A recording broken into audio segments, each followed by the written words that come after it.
The Time Machine, Future of Our Planet. George had spent years warning those around him. Humanity was releasing more than 42 gigatons of carbon dioxide each year, with no meaningful slowdown. Nearly 1,900 gigatons of CO2 had already been dumped into the atmosphere, driving global temperatures 1.5 degrees Celsius above pre-industrial levels.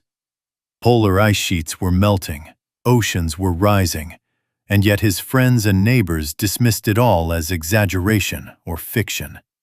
Frustrated by disbelief, George made a radical choice. He stepped into his time machine and set the dials far into the future. When the machine stopped, he emerged into a nightmare. The towering skyscrapers lay half-submerged beneath dark, stagnant seas. The former coastlines were gone. The oceans had risen more than 240 feet, swallowing entire cities. The global average temperature had climbed 4 to 5 degrees Celsius above pre-industrial levels, turning Earth into a sweltering hothouse. The vast regions were uninhabitable. Forests were dead, coral reefs long vanished, and countless plant and animal species had gone extinct. George soon encountered the Eloi, a fragile humanoid people who lived in scattered, temperate remnants of the planet. Among them was Weena, gentle and curious, yet entirely unaware of how the world had come to be this way. Then George tried to explain carbon emissions, fossil fuels, and climate feedback loops. She listened politely, but could not truly understand. And to her, this broken Earth was simply the way things had always been.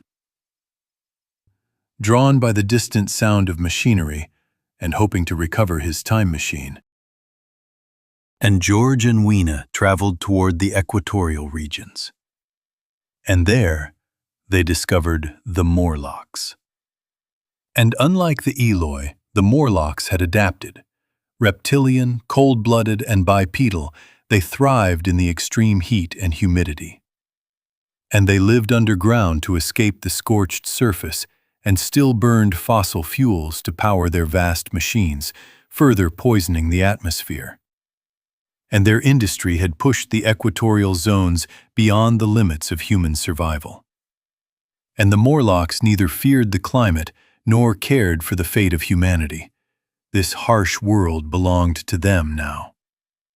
And realizing the danger, George urged Weena to return with him to the cooler regions, away from the Morlocks. And he even begged her to come back with him to the past, to warn humanity while there was still time. But Weena refused. The past meant nothing to her, and the future was all she knew. And heartbroken, George returned to the time machine alone. Back in his own time, he emerged with a single purpose: to warn anyone who would listen. The future he had seen was not inevitable, but it was approaching fast. Unless humanity abandoned fossil fuels and changed course, the world he visited would become mankind's final legacy.